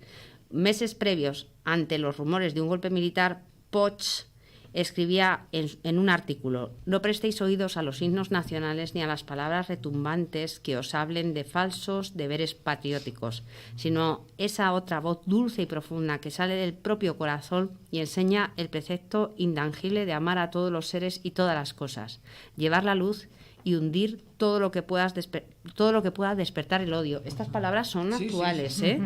Fue en aquella época cuando impartía cursos de puericultura o inspeccionaba colonias de niños refugiados, como una que organizó de 500 niños a México, u otras a Francia o Rusia. Trabajó desde 1936 a 37 como directora de asistencia social en el Ministerio de Sanidad con Federica Monseni. Pacifista, su compromiso médico y moral la llevó a estar en los hospitales de contienda con refugiados y niños y niñas. La propia revista de Mujeres Libres sí se hacía eco de la toma de conciencia de la mujer frente al fascismo, con mensajes como: vosotras, mujeres, podéis hacer mucho. Las mujeres antifascistas luchan y trabajan en el frente y en la retaguardia. Ven con nosotras. No importa que seas comunista, socialista, anarquista, republicana o sin partido. Nos unirá un denominador común, el odio al fascismo. En la capital catalana también dirigió un programa de capacitación de las brigadas de salvamento. En 1937 llega a Barcelona y actúa como orientadora pedagógica en el Casal de la Dona Treballadora, donde se instruye y forma a la mujer obrera desde el conocimiento y la cultura. Las mujeres que llegan al casal recibían las clases gratis y solo se les exigía voluntad de aprender. En la capital catalana también dirigió un programa de capacitación de las brigadas de salvamento en las que instruyó a las brigadistas sobre la asfixia, traumatismos, hemorragias o transfusiones sanguíneas. Imaginaros las transfusiones que habían en aquella época. Pero el franquismo ganó la guerra y Poch huyó. Logró llegar a Nimes, Francia, aunque le extienden un laser passer que lo digo fatal, pero bueno, un pase que le prohíbe trabajar. Vaya pues. Fue entonces cuando su conocimiento médico y experiencia queda silenciada y se tiene que dedicar a la economía sumergida, bordando o haciendo sombreros en un taller clandestino. Una doctora con una experiencia maravillosa. Pero bueno, ella y su pareja, esto es lo que trajo el franquismo. Ella y su pareja, Francisco Sabater, se trasladan después a Toulouse. Allí se va a normalizar su vida laboral y ejerce de nuevo su profesión con la atención de pacientes españoles. Bueno, también colabora con Cruz Roja o en cursos de la CNT que organizan por correspondencia.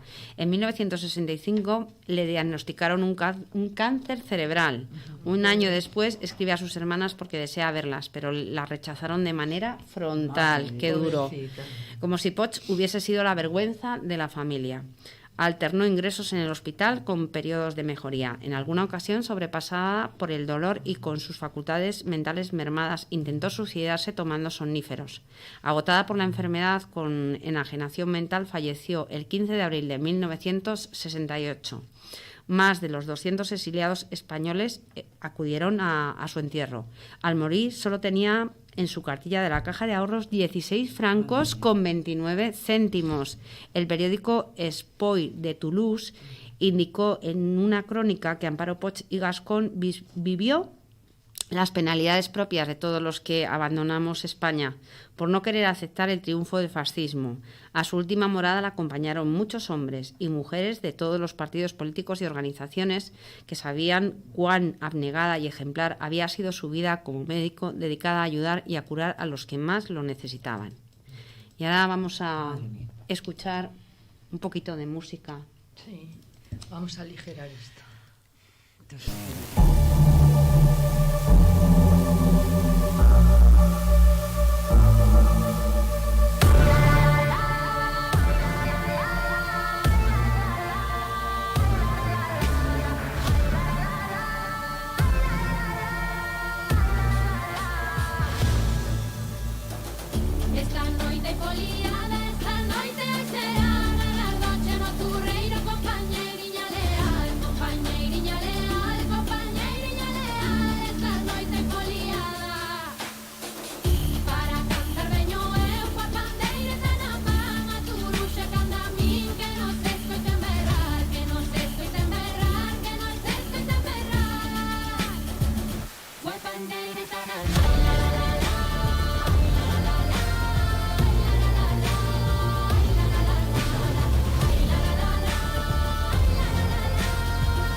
Pues es que me habéis dejado sin palabras, ¿eh? Sí.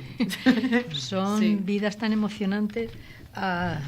Ahora pienso que a lo mejor tenía que haber profundizado más en la vida de Lucía, Lo que pasa es que a mí este tema en principio ya os lo dije, me sorprendió porque cuando tú me hablas de mujeres libres yo decía, ¿mujeres libres qué? ¿Dónde? Ah, que sí, ¿verdad? No había oído yo hablar de esta organización para nada. Yo la verdad es que agradezco mucho que me invitéis aquí porque estoy aprendiendo mogollón. Invitadas estamos todas por todas, sí, porque si nos parecemos un poco a este movimiento, porque más que algo súper organizado eran agrupaciones de mujeres, ¿no? Yo creo que tiene algo también de espontáneo, como pues que unas mujeres en torno también a una diversidad, como hemos visto, ¿no? Pues intentan hacer una ruptura sobre el papel de la mujer, ¿no? Que consideran esclava, que yo sí también estoy absolutamente de acuerdo con ellas, porque viven en una época absolutamente patriarcal, ¿no? Y esa mujer ángel del hogar, ¿no? Estaba esclavizada y tiranizada. Entonces, me parece, gracias por esta oportunidad, ¿no? De hacer este programa con vosotras, porque es como visibilizar a mujeres que han hecho algo súper importante, que han consagrado su vida al cambio, a apoyar a otras mujeres, ¿no? El trato de, o sea, cosas tan... Yo estoy leyendo estos días muchísimo sobre ellas y me estoy quedando muy sorprendida, porque hace ya casi un siglo que estas mujeres se organizan, hacen cosas... Parece mentira. Y es como si fuera algo actual, o sea, estoy fascinada. Y bueno, y también las historias, ¿no? Que han sido súper emocionantes. Hemos tenido hoy hasta de todo, sonrisas y lágrimas, porque es que es verdad que son historias de vida fascinantes. También es como darnos cuenta de lo difícil que terminó la guerra, pero no terminó el sufrimiento, sino que hubo unas situaciones súper complicadas y que mujeres, pues que con una valía tremenda, ¿no? Son refugiadas y pierden absolutamente toda su identidad, toda su bagaje, ¿no? Su trayectoria y no sé. No, y luego dentro de todo, claro, cómo surge, o sea, la República, lo que significó para todas estas mujeres, ¿no? Ya veníamos de de grandes movimientos de masas, ¿no? Porque donde hemos visto que las mujeres nunca son nombradas, pero siempre están ahí, ¿no? Entonces eso, claro, la República que significó, por ejemplo, para todos estos grupos, ¿no? También esto, Mujeres Libres, AMA, que es la Asociación de Mujeres Antifascistas, claro, pues es una nueva libertad. Y las relaciones entre ellas. Porque además todos estos, por ejemplo, Mujeres Libres, claro, sin ese estado, ¿no? Donde de libertades, pues claro, teníamos el divorcio ya, no sé, incluso ellas llegaron a proponer me pesa un poquito que he puesto a lo mejor porque es verdad que Federica Monseni no perteneció a Mujeres Libres y que tenía otro enfoque con respecto al feminismo, pero ella en los poquitos meses que estuvo en el ministerio, bueno, la ley del aborto, ahí plantada, por ejemplo, y se movió bastante en pro de las mujeres. Y luego hay otra cosa, y es que, claro, ya luego uno entiende como la feroz dictadura franquista tuvo una especial dedicación a la represión de las mujeres. Claro. ¿Por qué? Porque todos estos movimientos, que incluso algunos tan avanzados, más que en Europa. Sí. Pero claro, era esa sensación de libertad, de lucha, de una serie de bagajes donde te dejaban actuar. El aborto, el amor libre, la coeducación, por favor. O sea, que no solamente es la coexistencia de grupos de niños y niñas juntas, ¿no? Sino que va mucho más allá, y lo que supone en el futuro en la formación, ¿no? de cada persona, ¿no? Y en las relaciones futuras entre diferentes géneros, y el desatar un poco todos esos corsés de rol de género desde lo que es el enfoque pedagógico, ¿no? Y con un compromiso social. Yo estoy fascinada con ellas, o sea, me parece arrastrado ya, que llevamos casi, bueno, pues eran desde la Gloriosa, ¿no? 68. Claro, ya empezaron las mujeres a tomar la palabra, ¿no? Durante la transición, claro, se empezó a decir salir a la calle, ¿no? Como no me acuerdo ahora mismo del concepto, ¿no? Pero en este momento se trataba de que las mujeres pudieran hablar, porque Claro. las tenían encerradas. Sí, O sea, efectivamente. lo que te acuerdas que decía Lucía Vicente, lo de que lo personal se hiciera político. Exacto. Eso es. Pues aquí era, pues eso, que la mujer tenía que hablar en público. Y eso, Sí. imaginaros unas mujeres trabajadoras, unas o burguesas otras, en concreto, por ejemplo, ¿cómo se llama? La del voto, joder. Clara Campoamor. Clara Campoamor, Bueno, sí. iba disfrazada a la universidad. Sí. Quiero decir que Sí. imaginaros qué situación Sí. tenían en esa época y en Sí. qué poco tiempo Sí. aquello se Bueno, rompió, ¿no? Y los liderazgos que hay antes de la guerra, ¿no? El liderazgo femenino que hay tan fuerte y tan potente, ¿no? De mujeres súper, además diverso, ¿no? Porque hay mujeres de diferentes Sí. estratos sociales y diferentes posiciones, ¿no? Pero, no sé, estas mujeres a mí me ha gustado mucho también, por ejemplo, el tema de la prostitución. Sí, sí. Cómo enfocan Muy que moderno las el prostitutas tema. son víctimas de una situación económica mala del capitalismo en sí, ¿no? Que enriquece a una parte y empobrece a otra parte de la población. Y luego una cosa que me llama la atención, que también dice, es que las mujeres no tienen, las mujeres no tienen de nada, y más con el conflicto de la guerra, porque ellas continúan durante la guerra civil. Sí. Decían, es que además estas mujeres que han estado trabajando para la burguesía, ¿no? Muchas como sirvientas o como costureras y demás labores, estas mujeres ahora durante el conflicto se han quedado sin trabajo, se han quedado en la calle, y los hombres jóvenes tienen dinero para poder comprar los servicios de estas mujeres, ¿no? Y dice, bueno, comprar los servicios de estas mujeres es como darle una pintura Sin comprar carne. Sí, pero sí, en esclavizarlas, vaya. Entonces es como son producto, ellas son como víctimas, ¿no? de un sistema que funciona mal y que mantiene perpetua esa relación entre las clases sociales. Y luego cómo interpretan que la guerra civil ya no es... O sea, es un conflicto, pero es como la oportunidad para la revolución social. Ellas, ¿no? Están un Yo poco... creo que ahí está el quid de la cuestión, que ese sería para otro programa. Sí, ¿verdad? Sí. Revolución social, guerra civil, ellas lo plantean así, pero yo a lo mejor, no sé, creo que fue el quid de la cuestión de un poco, dentro de que habría que analizar lo que es la guerra civil más despacio, pero fue un poco de lo que les llevó al desastre. Sí. Para mí me parece así, que cada uno tiró por un derrotero, sí. A lo mejor, no. No Inma no sé. está muy de acuerdo. No lo sé. ¿Sabes una cosa? Que también claro, es verdad que el movimiento anarquista en Sí, general... en la eso CNT, me refería. o sobre todo los anarquistas, ¿no? Hay mucho desconocimiento sobre Totalmente, su actuación, ¿no? sí. Es verdad que ellos utilizaron esa situación de progreso a nivel de gobierno, lo utilizaron para seguir avanzando en sus luchas sociales, ¿no? Y entonces yo creo que en ese desconocimiento nos hace hacernos a lo mejor planteamientos como el tuyo. Yo tampoco soy una experta, ¿no? No. Pero es verdad que seguramente se les ha tratado muy mal a nivel historiográfico. Seguro. Sí. Y ahora empiezan un poco a salir. A dignificarles, Seguro, porque sí. han ¿sabes? pasado tantos años y yo, Sí. por ejemplo, hablo de mi postura. No me cabe en la cabeza el planteamiento anarquista, el no haber ningún poder, el ser todos iguales. No sé, no me... Ya, pero bueno, eso ¿Qué es? Estábamos hablando antes de las dos almas de la CNT. Una era práctica, que la CNT no, bueno, no sé si sí, son anarquistas, pero no sé si llegaron a integrarse en la Federación Anarquista Ibérica. De la No FAI. sé.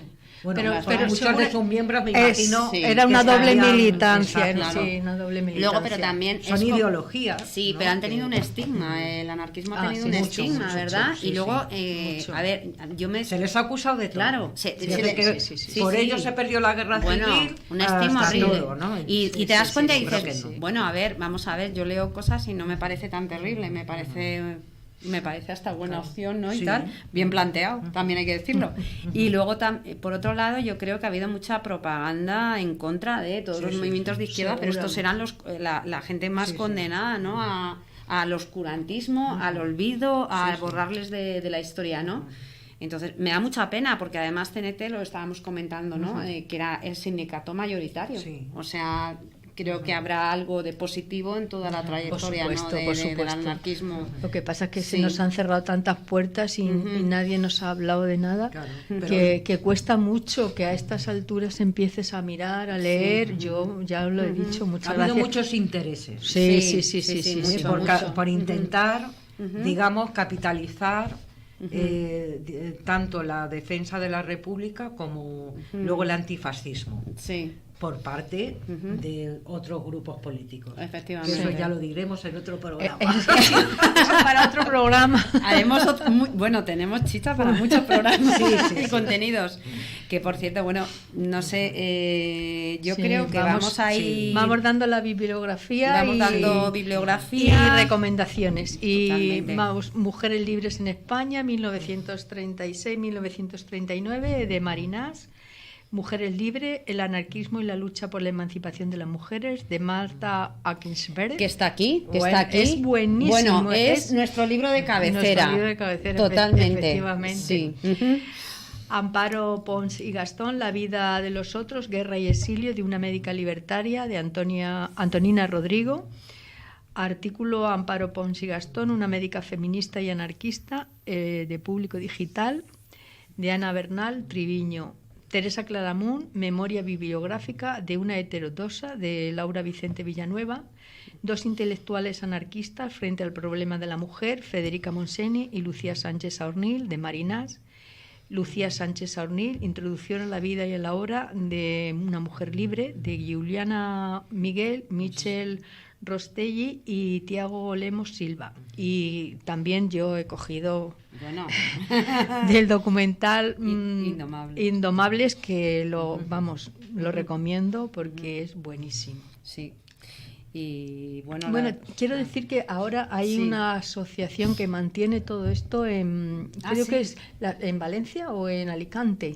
Hay una asociación de mujeres que son las que están manteniendo también la memoria de estas mujeres. Y bueno, y las revistas de mujeres libres las vende, o sea, vende una publicación reeditada, pero bueno, es fiel a los contenidos y las formas y todo.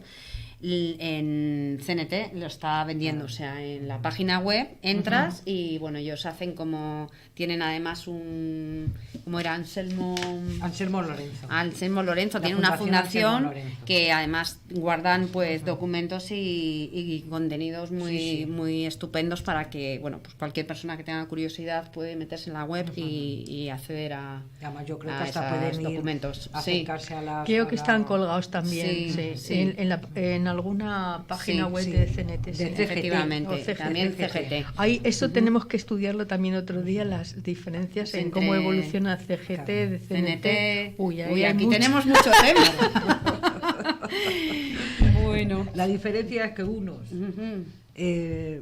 bueno, A grosso modo. Grosso modo. Yo Grosso creo que la modo, diferencia es que la CNT no es partidaria ni de los, ¿cómo decirte?, la negociación colectiva.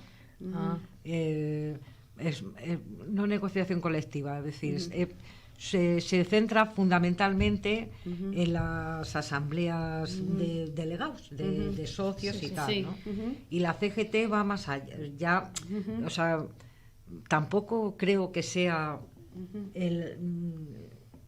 la nueva CNT, porque la CNT sigue existiendo, Sigue lo que pasa es que no existiendo, sí. está a favor de los comités, o sea, de los comités de empresa, ni nada. Entonces, la CGT sí. Pero me imagino yo que ese ideario libertario lo siguen teniendo. Lo mantienen. La diferencia es que, bueno, en la CNT se mantiene ahí un poco más enquilosada en el pasado y la CGT avanza un poco más. Y se ha adaptado a otro Y entonces, forma claro, de- participan en la negociación colectiva. colectiva, en ser en los delegados sindicales, en fin. creo. Y demás. Vale, pues Bueno. muy bien. Muchas gracias, Isma. No, pero esto es de lo que leemos. Claro, Porque seremos ya. más libres, Inma, en Claro. cuanto que leamos más y nos Sí, capacitemos como eran las claro. mujeres libres. Bueno, y Bueno, pues ya a mí me toca presentar los próximos eventos de nuestra de asociación. nuestra asociación. Ujú. Y ya el primero que tenemos es el 11 de enero, que es Mañana. mañana mismo. Mañana mismo, nos podéis ir a ver. Exacto. La presentación en la Biblioteca Pública de Campamento de Ángel González, el libro El Top de Juanjo del Águila. La verdad, muy recomendable para conocer uno de los instrumentos más horribles del franquismo, ¿no? Luego, el 25 de enero, presentación de un libro de Carlos Portameñe. El 22 de febrero también presentación de un libro de Isabel Ruiz. No Que tenemos sí. los títulos, pero bueno. No tenemos los títulos, todavía estamos, bueno, sabemos que van a venir, Ajá. estamos encantadas de que vengan. Bueno, muchísimas gracias por colaborar, ¿no? Con la Asociación de Mesa de Memoria Histórica del Distrito de Latina, que por cierto, hoy no traemos el cartelón de atrás, pero bueno, lo vamos a decir muchas veces el nombre para que lo recordéis. Nosotros las convocatorias de presentaciones son a las 7 de la tarde y son momentos muy agradables. Isabel Ruiz, voy a mencionarla porque estamos en Mujeres Libres y es una ilustradora maravillosa, ha hecho varias publicaciones sobre vidas de mujeres, ha hecho varios tomos, las ilustraciones son especiales, unos personajes maravillosos con unos ojos maravillosos, y tiene una reciente publicación, creo que se llama Dentro, que habla sobre las mujeres en las cárceles durante la guerra y la posguerra, y es duro. Bueno, es básicamente son imágenes, no tiene apenas texto, pero es muy impactante, en blanco y negro. Y es alucinante. Una exposición hace poco de esa mujer. Puede haber, porque es una mujer muy, muy prolífera en muchas cosas, y no lo recuerdo especialmente, pero puede ser que sí. Y ahora mismo yo sé que está muy activa presentando pues otra parte de este primero que ha hecho en relación a memoria histórica. Y bueno, que os voy a decir, es una maravilla que contemos con esta colaboración. Y bueno, a mí me toca hablar, un poquito avanzar, ¿no?, sobre la programación que tenemos para los próximos programas, ¿no? El 7 de febrero hablaremos otra vez de milicianas, que va a ser muy interesante. Va a ver si el grupo de mujeres volvemos al completo también, ¿no? Con Maika, con Ketty. Bueno, e incorporamos también a Miguel Ángel, a nuestro compañero. Sí, sí. Que luego el 14 de febrero vamos a hablar sobre vagos y maleantes, esa ley tan tremenda, iba a decir estupenda irónicamente, no, pero es tremenda, ni ironías caben.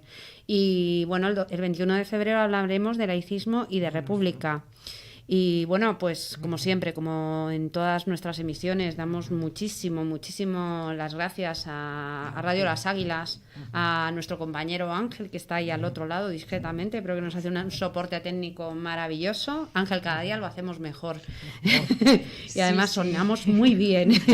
Y luego, bueno, deciros que estamos en YouTube, que estamos en iVoox, ¿no? Y que nos podéis escuchar. Es mejor el formato, a mí me gusta más escuchar radio. El audio, sí. Mejor el audio y tal, porque está pensado precisamente, todos estos programas están pensados para ese tipo de formato. Queremos saludar a mi amiga Luz. Luz es un amor y es quien nos ha dejado este libro de Mujeres Libres. Y aparte es que Luz ha sido la persona que a mí me ha acercado a Mujeres Libres, porque me pasó unos podcasts de Picasso y Mujeres Libres, ¿no? Se llaman Mujeres Libres de Picasso, ¿no? Porque es esa... pues habla de Picasso, que era muy machista y que fíjate qué relación tenía con ellas, ¿no? Que es amigo de una de ellas, ¿no? Y tal, les protege a ella y su pareja, ¿no? A la que hemos comentado antes, que no me acuerdo ahora mismo, pero bueno. Y bueno, pues... A Miguel Ángel también. A Miguel Ángel también queremos agradecerle al compañero Miguel Ángel, porque nos ha mandado unos contenidos que no hemos incorporado, pero que vamos a incorporar porque no hemos tenido tiempo material de poder encajar todo el contenido del programa, pero vamos, eso lo tenemos ahí. Miguel Ángel, muchísimas gracias, y decirte que seguiremos hablando mucho y dando mucha guerra. Entonces contamos contigo sobre todo. Sí, y yo quiero dar las gracias a mi Adrián, y a Joaquín, que me han ayudado muchísimo y que son la parte técnica también de nuestras intervenciones. Ya les agradecemos Un muchísimo, besote le mandamos grande. besos, muchos besos. Y vamos a terminar ahora un Bueno, trocito. yo quiero daros las gracias a vosotras. Anda, Bueno. anda. Me ha encantado, además me ha sí. esclarecido un montón de Sí. dudas que Pues yo no te tenía. ríes mucho de mí. Y quiero terminar Hay un que poquito reírse con un el poco. himno de las mujeres y decir que la letra Sí. era de Lucía. Lucía, ¿eh? Sí, Lucía Lucía Sánchez Sánchez. Sarney. La pongo un poquito y Sí. luego ya. Ángel, antes de la bordeta vamos a oír un poquito otra vez a las... Sí. Es que nos emociona mucho, ¿eh? Estamos súper emocionadas con ellas.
Bueno, y ya, yo creo que ya sí que sí, ya nos vamos, ya sí que sí llega al final, de verdad. Bueno, pues nada, que nadie pueda borrarlas de la historia. Ahí se lo dedicamos sobre todo a aquellas ellas. mujeres libres que nos han enseñado tantísimo y que puede pasar el tiempo, pero su obra y su pensamiento está con nosotras. Muchísimas gracias. Gracias. Y buenas noches. Buenas noches.